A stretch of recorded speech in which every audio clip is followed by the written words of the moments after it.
ಕಡಿಮೆನೆ ಆಗೋದಿಲ್ಲ ಕುತೂಹಲ, ಇಡೀ ಜಗತ್ತನ್ನೇ ಸುತ್ತಷ್ಟೇ ಕಾಲಲ್ ಬಲ, ಏನು ಇಲ್ಲ ಅಂದ್ರೂ ಕೂಗೋದಿಲ್ಲ ನನ್ನಿ ಛಲ, ಚಕ್ರ ತಿರುಗ್ತಿದ್ರೆ ಎಲ್ಲ ಊರು ನಮ್ದೇ ಕಲ, ಹೊಡೆದುಕೊಂಡು ಪೆಡಲು ದಾಟಿದ ಕಡಲು, ಪ್ರಕೃತಿಯ ಒಡಲು ತಾಯಿಯ ಮಡಿಲು, ಎಲ್ಲ ನಿಂದ ಕಣವೋ ಸಂಚಾರಿ, ಇಲ್ಲಿ ನಿನ್ನದೇನು ಇಲ್ಲ ಕಣು ಸಂಚಾರಿ.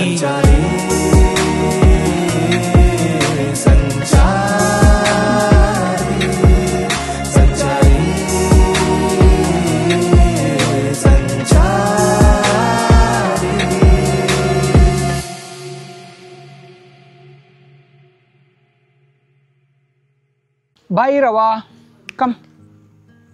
Sit. Sit. Sit. Good boy.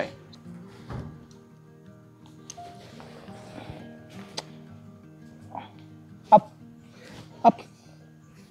Sit. Okay. Stay. Oh, Mero, come.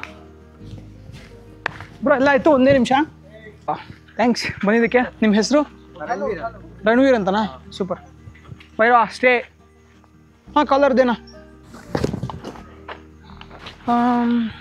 ಒಂದು ನಿಮಿಷ ಸ್ವಲ್ಪ ಸೈಕಲ್ ಹಂಗೆ ಇಟ್ಕೊಳ್ಳಿ ಅಷ್ಟೇ.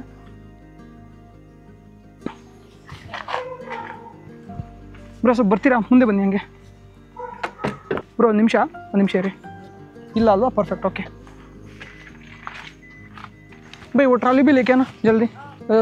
ಎಲ್ಲ ಪ್ಯಾಕಿಂಗ್ ಎಲ್ಲ ನಡೀತಾ ಇದೆ, कार ಒಳಗೆ ಫಿಟ್ ಮಾಡಬೇಕು ಎಲ್ಲನೂ. ಬೈ इधर से ऐसा लेके आ सकते हैं ना? ಓಕೆ ಬೈ ಪಕಡೋ. ಅಯ್ಯೋ ಒಳಗಡೆ ಲೈಟ್ ಆನ್ ಆಗ್ಬಿಟ್ಟಿದ್ಯಲ್ಲ. ಸೌತ್ ಆಫ್ರಿಕಾ ಬರ್ತೀರಾ? ಸ್ಟೇಲೆ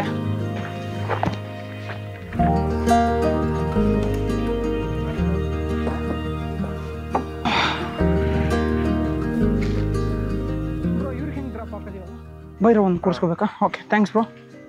ಬೈರೋ ಗೆಟ್ ಆಫ್, ಕಮ್.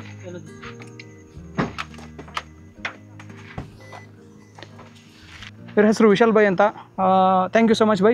ವಯಸ್ಸಲ್ಲಿ ನಂಕಿನ ಚಿಕ್ಕವರು, ಬಟ್ ಆದರೆ ಸಖತ್ ದುಡಿಮೆ ಮಾಡ್ತಾರೆ. ಒಳ್ಳೇದಾಗಲಿ ಬೈ. Thank you so much. ಬೈರವಂಗೆ ಅಂದರೆ ಅವರಿಗೆ ಬೈರವಂಗೆಲ್ಲ ಕ್ಲೀನ್ ಮಾಡಿದ್ರಲ್ಲ, ಅದನ್ನೆಲ್ಲ ಹೇಳ್ಕೊಡೋದು ಇವರೇ. ठीक है भाई, thank you, bye bye, thank you. अरे भाई ठीक है. ಎಲ್ಲ ನೇಪಾಳ ಹುಡುಗರು ಇಲ್ಲೇ ಕೆಲಸ ಮಾಡ್ತಾರೆ. ಕನ್ನಡ सीखो ना भाई, मैं बोला ना अच्छे से सीखो. ठीक है, bye bye. Thank you so much bro. ನಿಮ್ಮ ಹೆಸರು? ರಣವೀರ್ ಸಿಂಗ. ರಣವೀರ್ ಸಮೃದ್ಧ ಅಂತ ಇವ್ರ ಹೆಸರು. ಅವರು ನಮ್ಮನ್ನು ಇವಾಗ ಡ್ರಾಪ್ ಮಾಡ್ತಾಯಿದ್ದಾರೆ. ನನ್ನ ಲಗೇಜ್ ಎಲ್ಲ ಹಿಂದೆ ಇದೆ. ಭೈರವಾಲ್ ಸೆಟ್ಲಾದ ಎಲ್ಲೋ ಜಾಗ ನೋಡಿಕೊಂಡು. ಓಕೆ, ಗುಡ್ ಮಗ. ಹಿಂದೆ ಇದನ್ನು ಭೈರವ. ದೆನ್ ಇವತ್ತಿಂದ ಕರ್ನಾಟಕದ ಹುಡುಗ ಒಂದು ಇತಿಹಾಸನ ಬರೆಯೋದಕ್ಕೆ ಹೋಗ್ತಾ ಇದ್ದಾನೆ. ಇತಿಹಾಸ ಐ ಹೋಪ್ ನಿಮ್ಮೆಲ್ಲರ ಬ್ಲೆಸ್ಸಿಂಗ್ಸ್ ನನಗೆ ತುಂಬ ಸಹಕಾರಿಯಾಗುತ್ತೆ. ನಿಮ್ಮೆಲ್ಲರ ಹಾರೈಕೆ ಹೀಗೆ ಇರಲಿ. ಇದೊಂದು ಟ್ರಿಪ್ಪು ಪ್ರಪಂಚದಲ್ಲಿ ಇಲ್ಲಿವರೆಗೂ ಯಾರೂ ಮಾಡಿಲ್ಲ. ಅಕಸ್ಮಾತ್ ಯಾರಾದರೂ ಈ ಟ್ರಿಪ್ನ ಮಾಡಬೇಕು ಅಂದರೆ ಅವ್ರು ಯೋಚನೆ ಮಾಡಬೇಕು, ಗುರು ಈ ಥರದ್ದೊಂದು ಟ್ರಿಪ್ ಮಾಡಬಹುದಾ ಅಂತ. ಸೊ ಆ ಥರದ್ದೊಂದು ಪ್ರಯತ್ನಕ್ಕೆ ಸುದರ್ಶನ್ ಸಂಚಾರಿ ಕೈ ಹಾಕ್ತಿದ್ದಾನೆ. ನಿಮ್ಮೆಲ್ಲರ ಪ್ರೀತಿ, ಹಾರೈಕೆ, ವಿಶ್ವಾಸ ಇದ್ದರೆ, ನಿಮ್ಮೆಲ್ಲರ ಬೆಂಬಲ ಇದ್ದರೆ ನಾನು ಏನು ಬೇಕಾದ್ರೂ ಮಾಡ್ಬೋದು. ಆ್ಯಂಡ್ ಸ್ಪೆಷಲ್ ಥ್ಯಾಂಕ್ಸ್ ಟು, ನಾನು ಇವಾಗ ಮೆನ್ಷನ್ ಮಾಡಲೇಬೇಕು, ರಾಜನ್ ಸರ್ ಅಂತಿದ್ದಾರೆ. ಅವ್ರು ಏನೋ ಮೊನ್ನೆ ಪರಿಚಯ ಆದರು ಅಷ್ಟೇ, ಒಂದು ವಾರದ ಹಿಂದೆ. ಅವ್ರು ಇವಾಗ ಹೆಂಗೆ ಅಂದರೆ ಲೈಕ್ ಓಕೆ, ನಮ್ಮ ಅಣ್ಣ ಇದ್ದಿದ್ದರೆ ನನಗೆ ಟ್ರಿಪ್ ಹೋಗೋಕ್ಕಿಂತ ಮುಂಚೆ ದುಡ್ಡು ಕೊಟ್ಟು ಕಳಿಸಿದ್ರಲ್ವಾ. ಓಕೆ ಟ್ರಿಪ್ ಹೋಗ್ತಾಯಿದ್ದೆ ಮಗ, ತಗೋ ದುಡ್ಡು ಅಂತ. ಅವರು ವೈಯಕ್ತಿಕವಾಗಿ ಆಸಕ್ತಿ ತೋರಿಸ್ಬಿಟ್ಟು ಅವ್ರ ಫ್ರೆಂಡ್ಸ್ ಹತ್ರ ಎಲ್ಲ ಕಲೆಕ್ಟ್ ಮಾಡಿ, ಓಕೆ ಈ ಥರದ ಒಬ್ಬ ಹುಡುಗ ಟ್ರಿಪ್ ಮಾಡ್ತಿದ್ದಂಗೆ ಅಂದ್ಕೊಂಡ್ರು, ನಾವೆಲ್ಲ ಅವನಿಗೆ ಸಪೋರ್ಟ್ ಮಾಡಬೇಕು ಅಂತ ಹೇಳಿ ಅವರು ನನಗೆ ಕಾಸನ್ನ ಅಡ್ಜಸ್ಟ್ ಮಾಡಿ ಇವತ್ತೊಂದು 25,000 ಹಾಕಿದ್ರು. ನಂಗೆ ಗೊತ್ತಿಲ್ಲ ಅವ್ರು ಲಿಟ್ರಲಿ ನಾನು ಯಾರು ಅಂತ ಅವ್ರಿಗೆ ಗೊತ್ತಿಲ್ಲ 4 ದಿವಸದ ಹಿಂದೆ. ಅವ್ರು ಯಾರು ನನಗೆ ಗೊತ್ತಿಲ್ಲ 4 ದಿವಸದ ಹಿಂದೆ, ಆಯಿತಾ. ಬರೀ ಒಂದು ವಾರದಲ್ಲಿನೇ ಇದೆಲ್ಲ ಬೆಳವಣಿಗೆ ಆಯಿತು. ಅವರಿಲ್ಲ ಅಂದಿದ್ರೆ ನಾನು ಬೇರೆ ಏನಾದರೂ ಮಾರ್ಗ ಹುಡ್ಕೋಬೇಕಿತ್ತು ಹೋಗೋದಕ್ಕೆ. ಯಾಕಂದರೆ ಟ್ರೈನಲ್ಲಿ ಹೋಗಬೇಕಿತ್ತು ನಾನು ಮತ್ತು ಭೈರವ ಕನ್ಯಾಕುಮಾರಿಗೆ. ಏನು ಸಮಸ್ಯೆ ಆಯಿತು ಅಂದರೆ ನಮಗೆ ಫಸ್ಟ್ AC ಟಿಕೆಟ್ ಎಲ್ಲ ಕಡೆ ಬುಕ್ಕಿಂಗ್ ಕ್ಲೋಸ್ ಆಗಿಬಿಟ್ಟಿದೆ ಇಲ್ಲಿಂದ ಕನ್ಯಾಕುಮಾರಿಗೆ. ಫಸ್ಟ್ AC ಇಲ್ಲ ಅಂತಂದರೆ ನಾವು ಭೈರವನ್ನ ಕರ್ಕೊಂಡು ಹೋಗೋಕ್ಕಾಗಲ್ಲ. ನಾನು ಒಬ್ಬನೇ ಹೆಂಗೆ ಬೇಕಾದ್ರೂ ಹೋಗ್ಬಿಡ್ತೀನಿ. ನಾನೇನು ಟ್ರೈನಲ್ಲೇ ಹೋಗಬೇಕು ಅಂತಿಲ್ಲ. ನಿಮಗೆ ಗೊತ್ತು ನಾನು ಹೆಂಗೆಲ್ಲ ಟ್ರಿಪ್ ಮಾಡಿದ್ದೀನಿ, ಹೆಂಗೆಲ್ಲ ಹೋಗ್ತೀನಿ ಅಂತ. ಭೈರವ ಇರೋದ್ರಿಂದ ಒಂದೊಂದು ಸ್ವಲ್ಪ ಸೇಫಾಗಿ ಕರ್ಕೊಂಡು ಹೋಗಬೇಕು. ಸೇಫಾಗಿ ಕರ್ಕೊಂಡು ಹೋಗಬೇಕು ಅಂದರೆ ಫಸ್ಟ್ ACನಲ್ಲೇ ಕರ್ಕೊಂಡು ಹೋಗಬೇಕು. ಅದಾಗಲಿಲ್ಲ. ಹಾಗಾಗಿ ಸರ್ ಆ್ಯಕ್ಚುಲಿ ಸರ್ದೊಂದು ಕ್ಯಾರವಾನ್ ಇದೆ. ಲಾಸ್ಟ್ ಕರ್ನಾಟಕದಿಂದ 1 ಜನ ರೈಡರ್ಸ್ನ ಅವರು ಇದಕ್ಕೂ ಕರ್ಕೊಂಡು ಹೋಗಿದ್ರಂತೆ. ಎಲ್ಲಿಗೆ ಲಂಡನ್ಗೆ. ಸೊ ಲಂಡನ್ಗೆ ಏನು ಗ್ರೂಪ್ ಟ್ರಿಪ್ ಮಾಡಿದ್ರಲ್ವಾ ಅವರೇನೆ. ಅವ್ರು ನನಗೆ ಹೇಗೆ ಪರಿಚಯ ಆದರು ಅಂದರೆ ಕುಮಾರ್ ಸರ್ ಥ್ರೂ ಪರಿಚಯ ಆದರು. ಕುಮಾರ್ ಸರ್ ಸಾಗರಿಕಾ ಮ್ಯಾಮ್ ಇದ್ರಲ್ಲ ಆವಾಗಲೇ ಮಧ್ಯಾಹ್ನ, ಅವ್ರ ಥ್ರೂ ಪರಿಚಯ ಆದರು. ಅವ್ರದ್ದು ಕ್ಯಾರವನಲ್ಲಿ ಟ್ರಿಪ್ ಹೋಗಿದ್ರಂತೆ ಒಂದ್ಸಲ, ಕ್ಯಾರವನ್ ತೊಗೊಂಡು ಡಾಗ್ಸ್ ಜೊತೆ. ಹಾಗಾಗಿ ಅವ್ರು ಹೇಳಿದ್ರು ಈ ಥರ ಒಂದು ಕ್ಯಾರವನ್ ಇದೆ, ನಾನು ಒಂದ್ಸಲ ಮಾತಾಡೋಕ್ಕೆ ಟ್ರೈ ಮಾಡ್ತೀನಿ ಅವ್ರಿಗೆ ಅಂತ. ಸರಿ ಮೇಡಮ್ ಆಯಿತು ಮಾತಾಡಿ ಅಂತ ಹೇಳಿದೆ. ಆಮೇಲೆ ಅವ್ರು ಮಾತಾಡಿದ ತಕ್ಷಣ ಅವ್ರು ಫಸ್ಟ್ಗೆ ಇಂಪ್ರೆಸ್ ಆಗಿಬಿಟ್ರು. ಗುರು ನೀನು ಇದೆಲ್ಲ ಮಾಡಿದ್ಯಾ, ಈ ಸೂಪರ್ ಮಗ ನೀನು ಅಂತೆಲ್ಲ ಮಾತಾಡಿ. ಓಕೆ ನೀನು ದುಡ್ಗೆಲ್ಲ ಏನು ಮಾಡ್ತೀಯಾ ಅಂತ ಕೇಳಿ, ಸರಿ ಇಲ್ಲ ನಾನು ಸ್ಪಾನ್ಸರ್ಸ್ ಎಲ್ಲ ಹುಡುಕ್ತಾ ಇದ್ದೆ, ನಂಗೆ ಸಿಕ್ಕಿಲ್ಲ. ಯಾಕೆ ತಲೆ ಕೆಡ್ಸ್ಕೊತೀಯ ಬಿಡು, ಆಯಿತು ನಾವೇನೊಂದು ಮಾಡೋಣ, ನಂದೇನೋ ತಲೆನಲ್ಲಿ ಒಂದು ಗೋಲ್ ಬಂತು, ನಾನು ಅದನ್ನು ಮಾಡೋಕ್ಕೆ ಟ್ರೈ ಮಾಡ್ತೀನಿ ಅಂತ ಹೇಳಿ ಒಂದು ವಾರದಲ್ಲಿ ಏನೋ ಮಾಡಿ ದುಡ್ಡೆಲ್ಲೆಲ್ಲೋ ಅಡ್ಜಸ್ಟ್ ಮಾಡಿ 20 ಗುರು ಲಿಟ್ರಲಿ ನಾನು ಯಾವ ಸಿಚುವೇಷನಲ್ಲಿ ಇದ್ದೀನಿ ಅಂತ ನನ್ನ ಆಪ್ತ ವರ್ಗವನ್ನು ಬಿಟ್ಟರೆ ಮಿಕ್ಕಿದ್ದು ಯಾರಿಗೂ ಗೊತ್ತಿಲ್ಲ. ಲಿಟ್ರಲಿ ಯಾರಿಗೂ ಗೊತ್ತಿಲ್ಲ ನಾನು ಯಾವ ಸಿಚುವೇಷನಲ್ಲಿದ್ದೀನಿ, ನನ್ನ ಫಿನಾನ್ಷಿಯಲ್ ಕಂಡೀಷನ್ ಏನು, ನನ್ನ ಜೀವನದಲ್ಲಿ ಎಂಥ ಪರಿಸ್ಥಿತಿಗಳಲ್ಲೆಲ್ಲ ಒದ್ದಾಡ್ತಿದ್ದೀನಿ ಅಂತ ಯಾರಿಗೂ ಗೊತ್ತಿಲ್ಲ. ಬಟ್ ನೋಡಿ ಹಿಂಗೇನೆ ನಾವೇನಾದರೂ ಒಂದು ಒಳ್ಳೆ ಕೆಲಸ ಮಾಡಬೇಕು ಅಂತಿದ್ರೆ ನಮ್ಗೆ ಏನಾದ್ರೂ ಒಂದು ಸುತ್ತಾಕೊಂಡು ಬಂದೇ ಬಿಡುತ್ತೆ. ನನ್ನ ವಿಚಾರದಲ್ಲಂತೂ ಅದು ಅಬ್ಸಲ್ಯೂಟ್ಲಿ ನಿಜ. ನಾನು ಒಳ್ಳೆ ಜನರನ್ನೆಲ್ಲ ಭೇಟಿ ಮಾಡಿರೋದು, ಆ ಒಳ್ಳೆ ಜನರ ಸಪೋರ್ಟಿಂದ ನಾನು ಇಲ್ಲಿವರೆಗೂ ಬಂದಿರೋದು. ಥ್ಯಾಂಕ್ ಯು ಸೊ ಮಚ್ ಎಲ್ರಿಗೂ. ನಮ್ಮ ರಣಧೀರ್ ಅವರು ಬೇರೆ, ರಣವೀರ್ ಅವ್ರು ಬೇರೆ ಬಂದಿದ್ದಾರೆ ಇವತ್ತು ನನ್ನ ಡ್ರಾಪ್ ಆಗೋಕ್ಕೆ. ಏನು ಮಾಡ್ತಿದ್ದೀರಾ Ranveer? Degree first year. Oh super.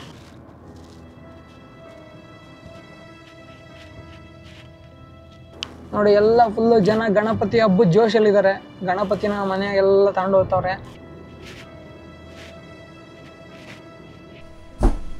ನನ್ನ ಲಗೇಜ್ ಎಲ್ಲ ಲೋಡ್ ಮಾಡ್ತಿದ್ದಾರೆ. ಸೈಕಲ್ ಹಾಕಿದ್ರು, ಡಾಕ್ಟ್ರ್ ಅಲ್ಲಿ ಒಂದು ಹಾಕಬೇಕು, ಇದೊಂದು ಹಾಕಬೇಕು ಮುಂದೆ.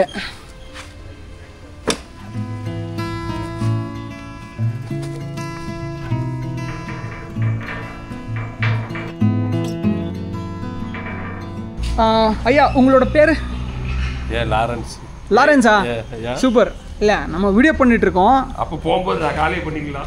ಇವ್ರ ಹೆಸರು ಲಾರೆನ್ಸ್ ಅಂತ. ಇವರೇ ಇವಾಗ ನನ್ನನ್ನು ಭೈರವನ್ನ ಮಧುರೆವರೆಗೂ ಕರ್ಕೊಂಡು ಹೋಗ್ತಾ ಇರೋದು. ಥ್ಯಾಂಕ್ಸ್ ಅಯ್ಯ. ಮತ್ತು ಇಲ್ಲಿ boss thank you so much. ಇವ್ರ ಹೆಸರು ಶಶಿಕುಮಾರ್ ಅಂತ. ಶಶಿ ಅಣ್ಣ ಬೇಜಾರಾಗ್ಬಿಡಿ ನನ್ನ ಹೆಸರು ಮರ್ತೋದೆ ಅಂತ. ಗುರು ಸೀರಿಯಸ್ಲಿ ದೊಡ್ಡಬಳ್ಳಾಪುರದಿಂದ ನೆಲಮಂಗಲ ಕಡೆ ಹೋಗ್ತಿದ್ದೀವಿ.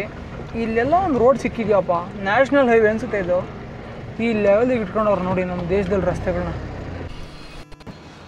ನಾವೀಗ ಇಲ್ಲೇ ಯಾವ್ದಾರು ಲಾರಿ ಎತ್ಕೊಂಡು ಮಲ್ಕೋಬೇಕು ಬೆಳಗ್ಗೆವರೆಗೂ. ಆಮೇಲೆ ಗಾಡಿ ಲೋಡ್ ಆದಮೇಲೆ ನಮಗೆ ಕರ್ಕೊಂಡು ಹೋಗ್ತಾರೆ. ಭೈರವಂಗೆ ಮಲ್ಕೊಳಕ್ಕೆ ಜಾಗ ನೋಡಿ ಹೆಂಗಾಗ್ಬಿಟ್ಟಿದೆ. ಆರಾಮಾಗಿ ಮಲ್ಕೊಳ್ಳೋ ಬೇಕಾದ್ರೆ ಇಲ್ಲಿ ಬರ ಭೈರವ. ಲುಕ್ ಇಲ್ಲಿ ಬೇಕಾರೆ ಬಾ ಮೇಲೆ. Okay down. ಗುಡ್ ಬಾಯ್ ಸ್ಟೇ. ಅವನು ಮಲ್ಕೋತಾನೆ, ನಾನು ಇಲ್ಲಿ ಮಲ್ಕೋಬೇಕು. ಥಿಂಗ್ಸ್ ಎಲ್ಲ ಇಲ್ಲಿ ಇಟ್ಕೊಂಡಿದ್ದೀನಿ. ಇದು ಯಾವುದೋ ಒಂದು ಹಳೇ ಲಾರಿ ಧೂಳು ಹಿಡ್ದೋಗ್ಬಿಟ್ಟಿತ್ತು, ಒರೆಸ್ಕೊಂಬಿಟ್ಟು ಇಲ್ಲೇ ಮಲ್ಕೊಳ್ಳೋದು. ಇವತ್ತು ಬೆಳಗ್ಗೆ ಎದ್ದು ಗಾಡಿ ಲೋಡ್ ಆದ್ಮೇಲೆ ಕರೀತಾರೆ, ಅಷ್ಟೊತ್ತವರೆಗೂ ರೆಸ್ಟ್ ಮಾಡಬೇಕು. ಹೇಳೋದು ಮರ್ತ್ಬಿಟ್ಟಿದೆ. ಇದೆಲ್ಲ ನೋಡ್ತಾ ಇದ್ದೀರಲ್ವ ನೇಮ್ ಪ್ಲೇಟ್. ಆ್ಯಕ್ಚುಲಿ ಇದು ನಾನು ರೀಸೆಂಟಾಗಿ ರೋಟ್ರಿ ಕ್ಲಬ್ ಜಾಯ್ನ್ ಆದೆ, ಅಲ್ಲಿ ಕೊಟ್ಟಿರೋದು. ರೋಟ್ರಿ ಒಂದು ಅಂತಾರಾಷ್ಟ್ರೀಯ ಸಂಸ್ಥೆ, ಅದು ತುಂಬ ಒಳ್ಳೆಯ ಕೆಲಸಗಳನ್ನ ಯಾವಾಗಲೂ ಮಾಡ್ತಿರುತ್ತೆ. ಇದು ರೋಟ್ರಾಕ್ಟ್ ಬೆಂಗಳೂರು, ಸ್ವರ್ಣ ಬೆಂಗಳೂರು ರೋಟ್ರಾಕ್ಟ್ ಕ್ಲಬ್ಗೆ ನಾನು ಸದಸ್ಯನಾಗಿ ಸೇರಿಕೊಂಡೆ. ಸೊ ಇದು ಅದರ ಒಂದು ನೇಮ್ ಬೋರ್ಡ್ ಅಂತ ಹೇಳ್ಬೋದು. ರೋಟೇರಿಯನ್ ಸುದರ್ಶನ DT ಅಂತಿದೆ, ಕಾಣಿಸ್ತಾ ಇರ್ಬೋದು ನಿಮಗೆ. ಇನ್ನು ತುಂಬ ವಿಷಯಗಳಿದೆ, ತುಂಬ ವಿಷಯಗಳು ನಡೆದಿದೆ ಕಳೆದ 6 ತಿಂಗಳಲ್ಲಿ. ಒಂದೊಂದೇ ತಿಳ್ಕೊತಾ ಹೋಗೋಣ ಹೋಗ್ತಾ.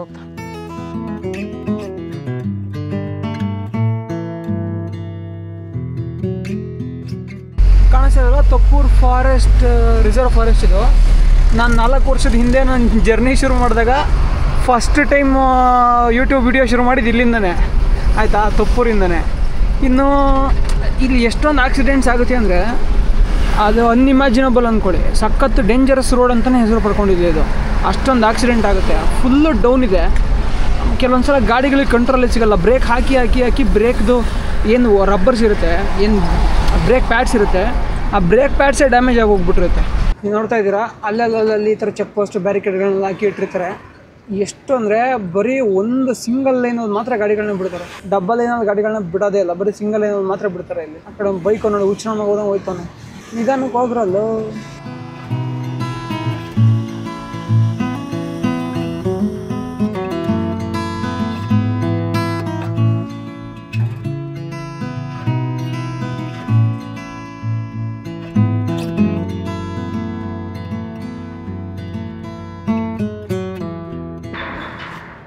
ನಿರೀಕ್ಷೆಯಂತೆ ಇಲ್ಲಿ ಯಾವುದೋ ಒಂದು ಗಾಡಿಗೆ ಆಕ್ಸಿಡೆಂಟ್ ಆಗಿದೆ.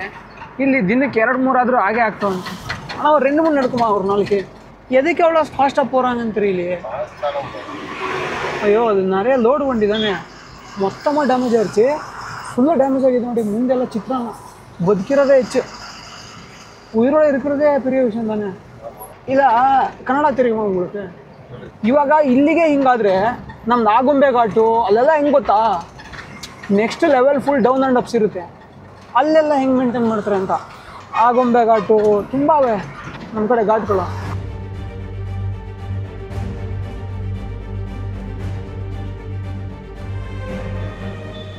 ಇದೆಂದ ಊರು ಸೇಲಮ್ಮ? ತೀವುಟ್ಟಿಪಟ್ಟಿ. ನಾವಾಗ ತೀವುಟ್ಟಿಪಟ್ಟಿಗೆ ಬಂದಿದ್ದೀವಿ. ಗಾಡಿನಲ್ಲಿ ಸ್ವಲ್ಪ ಸಮಸ್ಯೆ ಇದೆ, ಅದನ್ನು ಸರಿ ಮಾಡಿಸ್ಕೊಂಡು ಮುಂದೆ ಹೋಗಬೇಕು. ಹತ್ತತ್ರ ಮದುರೆವರೆಗೂ ಇದೇ ಲಾರಿನಲ್ಲಿ ಹೋಗ್ತೀನಿ, ಅಲ್ಲಿಂದ ಬೇರೆ ವ್ಯವಸ್ಥೆ ಮಾಡಿದ್ದಾರೆ.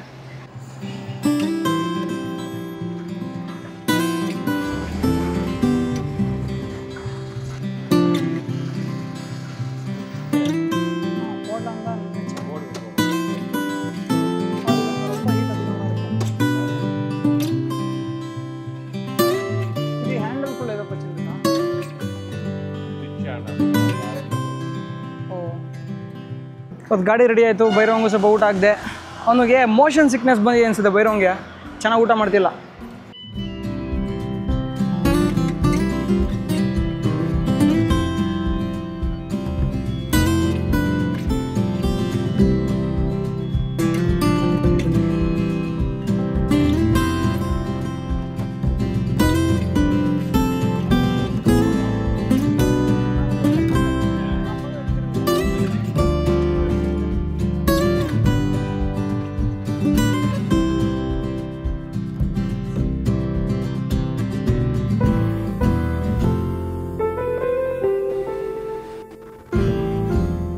ಗಾಡಿನ ರಿವರ್ಸ್ ಹಾಕ್ತಾ ಅವ್ರೆ. ಇವಾಗ ನಾವು ಮದುರೆಗಿಂತ ಹಿಂದೆ ಬಂದು ತಲುಪಿದ್ದೀವಿ. ಗಾಡಿ ರಿವರ್ಸ್ ಹಾಕ್ತವ್ರೆ. ನನ್ನ ಲಗೇಜ್ ಎಲ್ಲ ಮುಂದಿದೆ, ಅದು ಸ್ವಲ್ಪ ಇಳಿಸ್ಕೊಡೋಕೆ ಹೇಳ್ತೀನಿ ಫಸ್ಟೇ. ಸೊ ಇದು ರಾಜನ್ ಸರ್ ಅರೇಂಜ್ ಮಾಡಿರೋ ಕಾರು. ನಾ ಡಿಕ್ಕಿ ಓಪನ್ பண்ணிட்டு சீட் க்ளோஸ் பண்ணுவீங்களா? ஆமாம் ಗುರು. ಸೈಕಲ್ ಗೀಕಲ್ ಎಲ್ಲ ಪಾಪ ಇದರಲ್ಲೇ ಇಟಿಯೋಸ್ ತಾನೇ ಇದೆ. ಇಟಿಯೋಸಲ್ಲೆಲ್ಲ ಹಾಕ್ಬಿಟ್ಟವ್ರೆ. ಇಲ್ಲೆಲ್ಲ ನನ್ನ ಲಗೇಜ್ ಇದೆ. ಇಲ್ಲಿ ಡಾಗ್ ಸೈಕಲ್ ಇಟ್ಟಿದ್ವಿ. ಸೊ ಮುಂದೆ ಕೂತ್ಕೊಂಡು ಹೋಗ್ತಾ ಇರೋದು ಇವಾಗ. ಸರಿನಾ?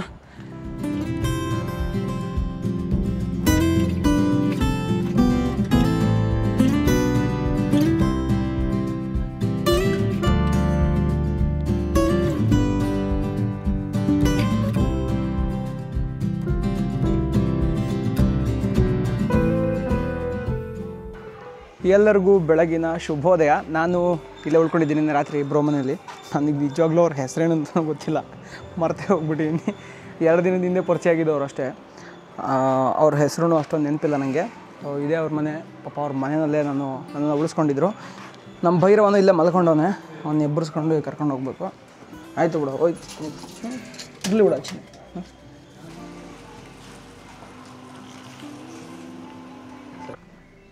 சே பாய் பாய் பைரவா. அண்ணே நாங்களும் கிளம்பிட்டோண்ணே.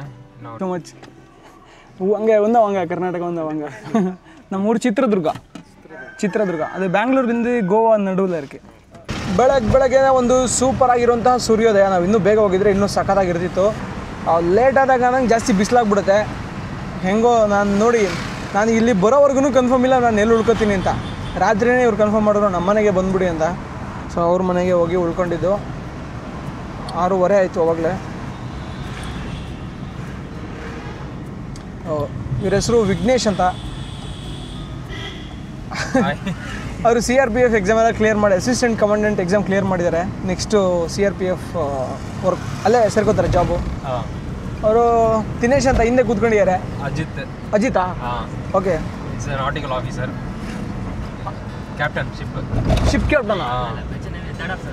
Third officer. Oh super. Merchant navy. ನಾವು ಮರ್ಚೆಂಟ್ ನೇವಿಲಿ ಕೆಲಸ ಮಾಡ್ತೀರಂತೆ. Super bro. ಎಲ್ಲ ನಲ್ಲ ಅದಾವೆಲ್ಲ ಪಣ್ರಿಗೆ.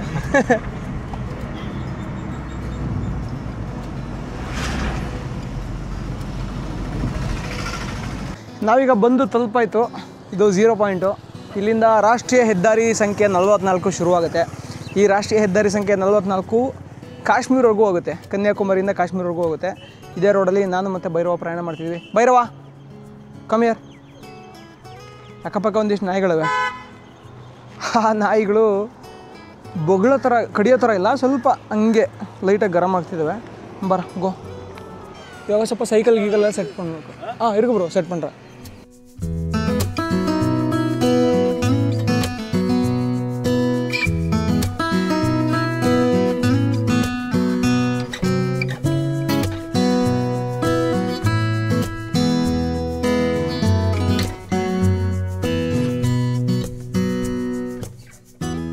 ಇನ್ನೇನು ಕೆಲವೇ ಕ್ಷಣಗಳಲ್ಲಿ ನನ್ನ ರೈಡ್ ಪ್ರಾರಂಭ ಆಗುತ್ತೆ. ಸರ್ ನಿಮಗೆ ಪೆಡಲ್ಸ್ ಏನೋ ಗ್ರೂಪ್ ಪೇರ್ ಏನು ಸರ್? ಪೆಡಲ್ಸ್ ನನಗೆ ಟೀಮ್ ವಾರಿಯರ್ಸ್ ಅಂಜಿರಾಮ್. ಓಕೆ, ಇವರೆಲ್ಲ ಒಂದು ಇಲ್ಲೇ ಲೋಕಲ್ ಸೈಕ್ಲಿಸ್ಟ್ಗಳು, ಟೀಮ್ ವಾರಿಯರ್ಸ್. ಸೂಪರ್. ಇದು ಹಿಂಗೆಲ್ಲ ಅಂಜಿರಾಮ್. Okay, Kanyakumari. Okay, hi bro. இங்கே நேஷ்னல் ஸ்டேட் யாரோ பண்ணுவீங்களா? ஸ்டேட் போயிருக்கோம். ಸ್ಟೇಟ್ ಬರ್ಕಿಂಗ್ಲಾ? Super super. ಹಾಯ್. ಸೊ ಪಾಪ ಅವರೆಲ್ಲ ನನಗೋಸ್ಕರ ಬೀಳ್ಕೊಡುಗೆ ಕೊಡೋಕ್ಕಿಂತ ಬಂದಿದ್ದಾರೆ. ದೆನ್ ಅಜಿತ್ ಬ್ರೋ ಸೈಕಲ್ ಇಟ್ಕೊಂಡು ಒಂದು ನಿಮಿಷ ಬ್ರೋ ಹಂಗೆ வெச்சிக்கல. இது டீம் வாரியர்ஸ் சைடுல ಥ್ಯಾಂಕ್ ಯು. பெடல் support. Thank you so much. Warriors team. ನಿಮಗೆ ಒಂದೇ ಬೇರೆ ವಿಷಯ sir. Thank you so much. ನಾನು ನೆನಕವೇ ಇಲ್ಲ ಇವಳು 4-5 பேர் வருவாங்கன்னு.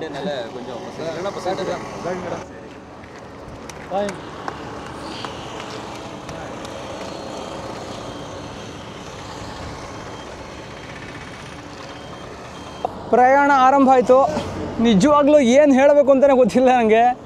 ಶುರು ಮಾಡಿದೆ ಗುರು, ಯಪ್ಪ ಎಷ್ಟು ದಿನ ಗೊತ್ತಾ, ಆಗಸ್ಟ್ 15ಕ್ಕೇ ಶುರು ಮಾಡಬೇಕಿತ್ತು. ಕಾರಣಾಂತರಗಳಿಂದ ನೋಡಿ ಮುಂದಕ್ಕಾಯಿತು, ಕೊನೆಗೆ ಶುರು ಮಾಡಿದೆ ಅತ್ಲಾಗೆ. ಓಕೆ, ಪರವಾಗಿಲ್ಲ, ಸ್ವಲ್ಪ ಮನಸ್ಸಿಗೆ ಸಮಾಧಾನ. ಇವಾಗ ನೋಡೋಣ ಮುಂದೆ ಏನಾಗುತ್ತೆ. ತಕ್ಕದ ಪ್ರಾಬ್ಲಮ್ಸ್ ಬರುತ್ತೆ ಅಂತ ನಂಗೆ ಮೊದಲೇ ಗೊತ್ತು. ನೋಡೋಣ. ಭೈರವ ಹಾಗೆ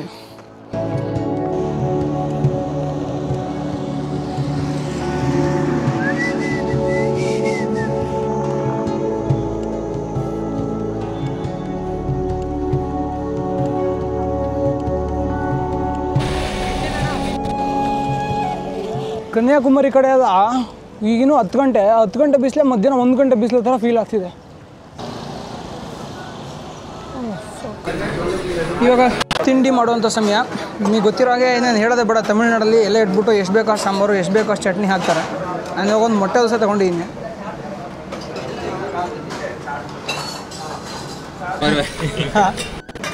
ப்ரோ தேங்க்யூ, ரொம்ப நன்றி. ரொம்ப ஹெல்ப் ஆயிடுச்சு ப்ரோ. இல்லை ரொம்ப கஷ்டமாக இருக்கும். நல்லா ரைட் பண்ணுங்க. ஸ்டேட்ஸு நேஷ்னல்ஸ் எல்லாம் அடிங்க சரியா. ஜெஃப்ரின்னு ஒருத்தர் இருக்கான் இங்கே மதுரையில் இருக்காங்க. நான் ஜெஃப், நான் இன்னும் 2 நாளுக்கு அப்புறம் மென்ஷன் பண்ண போகிறேன் அவனுக்கு ஸ்டோரியில். மதுரை மீட் போகும்போது அவன் உங்களோட மாதிரி நல்லா சைக்கிள் ஓட்டுறான்.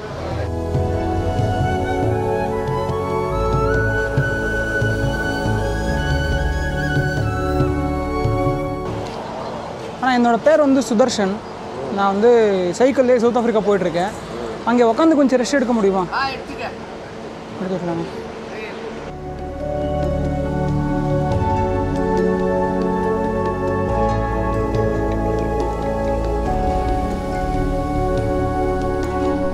ಬೆಳಗ್ಗೆ ಒಂದು ಪೆಟ್ರೋಲ್ ಪಂಪಲ್ಲಿ ಬಂದು ಉಳ್ಕೊಂಡಿದ್ದೆ.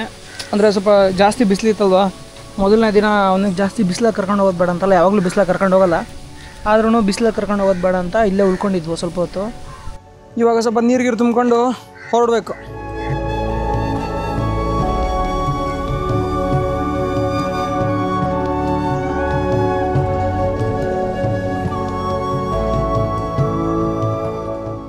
ಯಾರಾದರೂ ಸೈಕ್ಲಿಸ್ಟ್ ಇದ್ದರೆ ಅವ್ರಿಗೆ ಗೊತ್ತಿರುತ್ತೆ. ಅಕಸ್ಮಾತ್ ನೀವು ಸೈಕ್ಲಿಸ್ಟ್ ಅಲ್ಲ ಅಂದರೆ ಬೇರೆ ಸೈಕ್ಲಿಸ್ಟ್ಗಳಿಗೆ ಕೇಳಿ, ನಿಮಗೆ ಸೈಕ್ಲಿಂಗ್ ಮಾಡುವಾಗ ದೊಡ್ಡ ಶತ್ರು ಯಾವುದು ಅಂತ. ನಾವು ಹೇಳೋದು ಎದುರುಗಾಳಿ ಅಂತ. ನೀವು ನೋಡ್ತಾ ಇದ್ದೀರಲ್ವಾ, ಈ ಥರ ಹಿಂಗೆ ಗಾಳಿ ಬೀಸಬಾರ್ದು ನಮಗೆ. ಗಾಳಿ ಬೀಸಿದ್ರೆ ಐತಲ್ಲ ಸೈಕಲ್ ತುಳಿಯೋಕ್ಕೆ ಆಗಲ್ಲ. ಆ ಕಡೆಯಿಂದ ಫುಲ್ ತಳ್ತಾ ಇದೆ, ಎಡಗಡೆಯಿಂದ ಬಲ್ಲಕ್ಕೆ ಸೈಕಲ್ನ, ಎಂಟೈರ್ ಸೈಕಲ್ ಟ್ರಾಲಿ ಎಲ್ಲನೂ ಸೇರಿ ತಳ್ತಿದೆ. ಈ ಥರ ಟೈಮಲ್ಲಿ ತುಳಿಯೋಕ್ಕೆ ತುಂಬ ಕಷ್ಟ ಆಗುತ್ತೆ. ಮತ್ತು ನಾವು ಆವ್ರೇಜ್ ಗಂಟೆಗೆ ಏನು ತುಳಿತೀವಿ ಸ್ಪೀಡು ಅದನ್ನು ಕಡಿಮೆ ಆಗುತ್ತೆ. ಈ ಥರ ಇದ್ರೆ ಸ್ವಲ್ಪ ಕಷ್ಟ.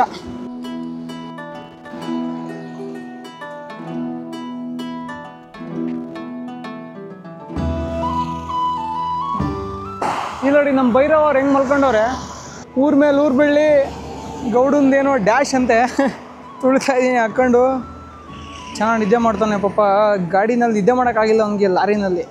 ರಾತ್ರಿನೂ ಚೆನ್ನಾಗಿ ನಿದ್ದೆ ಮಾಡೋನೆಲ್ಲೋ ಗೊತ್ತಿಲ್ಲ, ಅವ್ರು ಹೊರಗಡೆ ಬಿಡು ಅಂತ ಹೇಳ್ತಾರೆ, ಹೊರಗಡೆನೇ ಮಲಗಿಸಿದೆ. ಇವಾಗ ಒಳ್ಳೆ ನಿದ್ದೆ ಮಾಡ್ತು ಅಂತ ಹೆಲ್ಮೆಟ್ ಇಟ್ಕೊಂಡು. ವೆದರ್ ಮಾತ್ರ ಸಖತ್ತಾಗಿದೆ ಅಲ್ವಾ.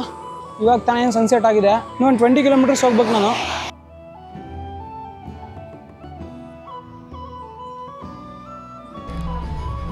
ನಮಸ್ಕಾರ. ಬೆಳಗ್ಗೆ ಆಗಿದೆ. ಇವಾಗ ಎಲ್ಲ ಪ್ಯಾಕ್ ಮಾಡಬೇಕು. ಭೈರವ ರಾತ್ರಿ ಒಂದು ದೊಡ್ಡ ಅನಾಹುತ ಮಾಡಿದ್ದಾನೆ. ಒಂದು ದಿನ ಅನಾಹುತ ಮಾಡ್ತಿರ್ತಾನೆ, ನಾನು ನಿಮಗೆ ತೋರಿಸಿರಲ್ಲ ಅಷ್ಟೇ. ಅವ್ನು ಮರ್ಯಾದೆ ಉಳಿಸೋಕ್ಕೋಸ್ಕರ ಲಾಸ್ಟ್ ಟ್ರಿಪ್ಪಲ್ಲೂ ಅಷ್ಟೇ ಅವ್ನು ಸರಿಗೆ ಮಾಡಿದ. ಬಟ್ ಈ ಸಲ ಯಾಕೋ ತೋರಿಸ್ಬೇಕು ಅನ್ನಿಸ್ತಿದೆ. ನೋಡಿ, ರಾತ್ರಿ ಅವನನ್ನು ನನ್ನ ಪಕ್ಕದಲ್ಲೇ ಮಲಗಿಸ್ಕೊಂಡಿದ್ದೆ. ಆಮೇಲೆ ಎದ್ದೋ ಹೊರಗೆ ಮಲಿಕೊಂಡವನು. ಅವ್ನು ಬೆನ್ನಿಗೆ ಹಾಕಿದ್ದು ಈ ಬೆಲ್ಟೆಲ್ಲ ಕಿತ್ತಾಕ್ಬಿಟ್ಟವನೆ. ಯಾವ ಲೆವೆಲಿಗೆ ಕಿತ್ತಾಕೋನೆ ಅಂದರೆ ಅದನ್ನು ಹೆಂಗೆ ಮಾಡಿದ್ರೂ ಹೊಲ್ಸೋಕ್ಕೂ ಆಗಬಾರ್ದು, ಯೂಸ್ ಮಾಡೋಕ್ಕೂ ಆಗಬಾರ್ದು. ಇವನಿಗೆ ಒಂಥರ ಈ ಕಿತ್ತಾಕೋ ಅಭ್ಯಾಸ ತುಂಬ ಇದೆ ಆಯಿತಾ. ಎಷ್ಟು ಅಂದರೆ ಲಾಸ್ಟ್ ಟೈಮ್ ನಾನು ಕೇಬಲ್ಸ್ ಎಲ್ಲ ಕಿತ್ತಾಕಿದ್ದ, ನಾನು ಮನೇಲಿ ಇಲ್ದಿರುವಾಗ ಚಪ್ಪಲಿ ಎಲ್ಲ ಕಿತ್ತಾಕಿದ್ದ. ಇವತ್ತು ಫಸ್ಟ್ ರಾತ್ರಿ ಇದನ್ನು ಕಿತ್ತಾಕೋನೆ.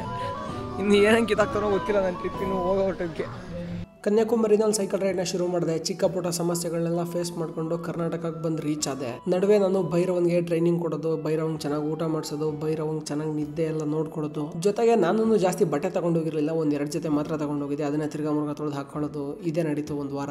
ಯಾಕೆ ಹೀಗಾಯ್ತು ಅಂತಂದ್ರೆ, ನಾನು ಮತ್ತೆ ಭೈರವ ಒಂದು ಇವೆಂಟ್ನ ಅಟೆಂಡ್ ಮಾಡಬೇಕಿತ್ತು. ನಾವಿಬ್ರು ಕಾರ್ಯಕ್ರಮಕ್ಕೆ ಬರ್ತೀವಿ ಅಂತ ಒಪ್ಕೊಂಡಿದ್ದರಿಂದ ಜಾಸ್ತಿ ಪ್ಲೇಸ್ಗಳನ್ನ ಎಕ್ಸ್ಪ್ಲೋರ್ ಮಾಡ್ದೇನೆ ಸ್ಟ್ರೈಟ್ ಆಗಿ ಕರ್ನಾಟಕಕ್ಕೆ ಬಂದ್ಬಿಟ್ವಿ. ಶ್ರೀಲಂಕಾ ಕುರಿತಾಗಿ ಒಂದು ಮೂವಿನ ರೆಡಿ ಮಾಡಿದ್ವಿ. ಅಂದ್ರೆ ನಾನು ಶ್ರೀಲಂಕಾದಲ್ಲಿ ಹೇಗೆ ಸುತ್ತಾಡಿದೆ, ನೋಡೋದಕ್ಕೆ ಏನೆಲ್ಲ ಪ್ಲೇಸ್ ಇದೆ, ಊಟ ಹೆಂಗಿರುತ್ತೆ, ಇದ್ರ ಬಗ್ಗೆ ಎಲ್ಲ ಸೇರ್ಬಿಟ್ಟು 1 ಗಂಟೆಯ ಸಾಕ್ಷ್ಯ ಚಲನಚಿತ್ರ ಡಾಕ್ಯುಮೆಂಟರಿ ಫಿಲ್ಮ್ ನ ಮಾಡಿದ್ದೆ. ಅದರ ಸ್ಕ್ರೀನಿಂಗ್ ನ ನಾವು ದಯಾಭವನಲ್ಲಿ ಇಟ್ಕೊಂಡಿದ್ವಿ. ಇದು ಕುಣಿಗಲ್ ಸಮೀಪ ಬರುತ್ತೆ. ಇಲ್ಲಿ ತುಂಬಾ ಜನ ಮಕ್ಕಳು ಉಚಿತವಾಗಿ ಶಿಕ್ಷಣವನ್ನ ಪಡಿತಾರೆ. ಜೊತೆಗೆ ಅಲ್ಲಿ ಗಣೇಶನ್ ಸಹ ಕೂರಿಸಿದ್ರು. ನಾವೆಲ್ಲರೂ ಕುಣಿಗಲ್ ಹತ್ರನೇ ಇರುವಂತಹ ಪಂಚಮುಖಿ ಆಂಜನೇಯ ವಿಗ್ರಹದಿಂದ ನಮ್ಮ ರೈಡ್ ನ ಶುರು ಮಾಡ್ಕೊಂಡು ಸುಮಾರು 16 ಕಿಲೋಮೀಟರ್ ಸೈಕಲ್ ಹೊಡ್ಕೊಂಡು ಹೋಗಿ ದಯಾಭವನಲ್ಲಿ ನಾವು ಉಳ್ಕೊಂಡ್ವಿ. ದಯಾಭವನಲ್ಲಿ ನನ್ನ ಫಿಲ್ಮ್ ನ ಹಾಕಿದೆ. ಸಖತ್ತಾಗಿತ್ತು. ಎಲ್ಲರೂ ಸಖತ್ ಖುಷಿ ಪಟ್ರು, ನಂಗೂ ಸಖತ್ ಖುಷಿ ಆಯ್ತು. ನೀವೇನಾದ್ರೂ ಒಂದು ದಿವಸ ಸುಮ್ಮನೆ ಹಾಗೆ ಕಾಲ ಕಳಿಬೇಕು, ಟೈಮ್ ಪಾಸ್ ಮಾಡಬೇಕು, ಮೈಂಡ್ನ ಚಿಲ್ ಮಾಡ್ಕೋಬೇಕು ಅಂತಿದ್ರೆ ನೀವು ದಯಾಭವನಕ್ಕೆ ಹೋಗಬೇಕು.